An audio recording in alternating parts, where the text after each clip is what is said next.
The lecture hall buzzed with the soft chittering of 36 species, their various appendages taking notes on bioluminescent tablets. Professor Zyxthala adjusted her translation collar and gestured toward the human standing at the center of the amphitheater. Today, we conclude our semester on primitive species combat methodologies with a live demonstration, she announced, her mandibles clicking with academic enthusiasm. Our subject, designated human Marcus, has graciously agreed to show us what his species considers basic self-defense. Marcus' chin shifted uncomfortably under the weight of 47 alien eyes, optical sensors, and heat-detecting organs. The anthropology exchange program had seemed like a good idea 6 months ago. Now, surrounded by beings that looked like crosses between praying mantises, jellyfish, and geometric theorems, he wondered if he should have stayed on Earth. The human species, Professor Zyxthala continued, evolved on a death world classification 12 Omega. Their sun bombards them with radiation, their weather systems can level cities, and their planet hosts an estimated 8.7 million different species, most of which are actively trying to kill each other. A collective shudder rippled through the class. The Veltarian in the front row, resembling a crystalline tree, actually shed several leaves in distress. However, the professor's voice took on a dismissive tone. They lack natural weapons, armor, or even basic bioelectric defenses. Observe their soft, exposed flesh. Note the absence of claws, fangs, or toxic secretions. By all evolutionary logic, they should have been extinct within their first millennium. Marcus cleared his throat. Should I start? Proceed with your basic techniques, Professor Zyxthala said, the translator adding air quotes to her words. Marcus had planned to demonstrate some simple Krav Maga moves. He'd start with basic strikes, maybe show how to escape a grab. Nothing fancy. He moved to the practice dummy, a standard humanoid form made of some kind of adaptive polymer. So, this is just basic stuff, Marcus began, settling into a fighting stance.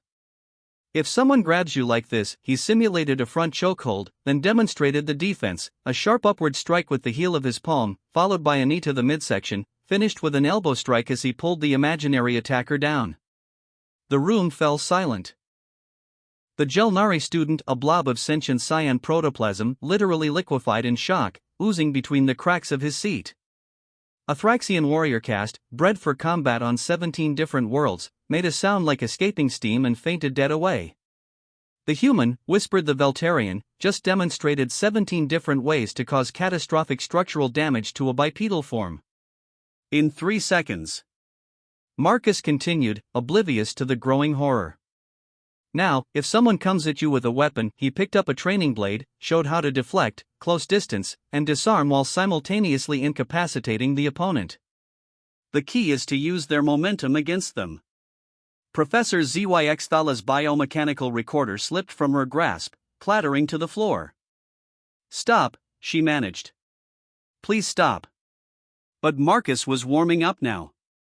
Oh, and this is important, environmental weapons. Humans learn to use basically anything as a weapon. He grabbed a stylus from the professor's desk. Pencil to the eye, very effective. Or this chair, he hefted it casually. Legs make great clubs, the back can be used for leverage, and if you break it apart. The evacuation alarm began wailing. Later, as Marcus sat alone in the faculty lounge sipping tea, Professor Zyxthala approached cautiously, staying well beyond what she now knew was his kill radius. The other professors are suggesting we reclassify humans, she said carefully. From primitive species to apex predator, handle with extreme caution. Marcus looked up from his cup. Really? But I didn't even show them the advanced stuff. The professor's compound eyes widened. There's advanced stuff? Well, sure. That was just basic hand-to-hand combat. We haven't covered weapons, tactics, psychological warfare, or... The cup shattered as it hit the floor. Professor Zyxthala was already running. Marcus sighed and reached for a napkin to clean up the mess, wondering why everyone always seems so jumpy around humans.